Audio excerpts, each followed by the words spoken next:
বর্তমানে বাংলাদেশে এই অটোরিকশা মানে ব্যাটারি চালিত যে রিক্সাগুলো আছে। আসসালামু আলাইকুম এভরিওয়ান। আপনাদের চৌধুরী ভাই আজকে রিক্সা চালক। কেন রিক্সা চালক সেই কথাটাও বলছি। বর্তমানে এই যে অটোরিকশাগুলো, এগুলো যেই পরিমাণে ধরতেছে এবং নষ্ট করতেছে বা নিলাম তুলতেছে, এই ব্যাপারে কিছু কথা বলবো আপনাদেরকে। আপনারা অবশ্যই মনোযোগ সহকারে শুনবেন। দেখেন, বিভিন্ন জরিপ অনুযায়ী বর্তমানে বাংলাদেশে এই অটোরিকশা মানে ব্যাটারি চালিত যে রিক্সাগুলো আছে, এই রিক্সার পরিমাণ সম্ভবত জরিপ অনুযায়ী প্রায় 17 লক্ষ। কান খুলে শুনে রাখেন, প্রায় 17 লক্ষ।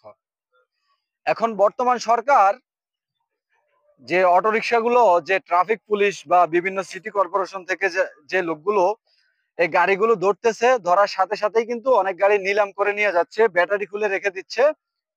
আপনাদেরকে বলে রাখছি যে গাড়িগুলো যারা চালায় এরা সবাই নিম্নবিত্ত পরিবারের লোক।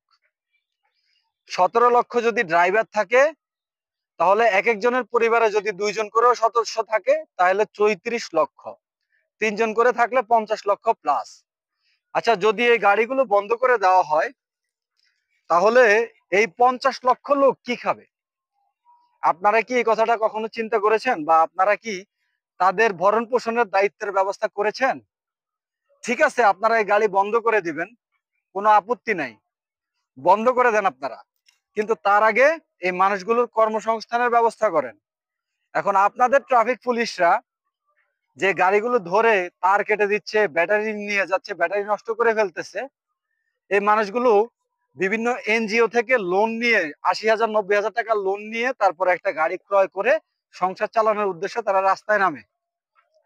যখন আপনি তার গাড়িটা নিলাম করে দিচ্ছেন, গাড়িটা নষ্ট করে ফেলতেছেন, তখন এই লোকটা কিস্তি চালাবে কোত্থেকে আর তার সংসার চালাবে কোত্থেকে? লাস্ট পর্যন্ত তো তার পরিবার নিয়ে রাস্তায় নামতে হবে।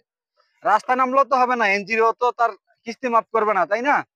সুতরাং আমি কর্তৃপক্ষের দৃষ্টি আকর্ষণ করছি যে এটার জন্য একটা নির্দিষ্ট আইন করে দেন আপনারা, যে এই গাড়িগুলো কোন রাস্তায় যেতে পারবে, কোন রাস্তায় যেতে পারবে না। কিন্তু আমার বোধগম্য হয় না যে এই গাড়িগুলো একেবারে বন্ধ করা উচিত। বন্ধ করা উচিত না। এই 50 লক্ষ লোক কি খাবে?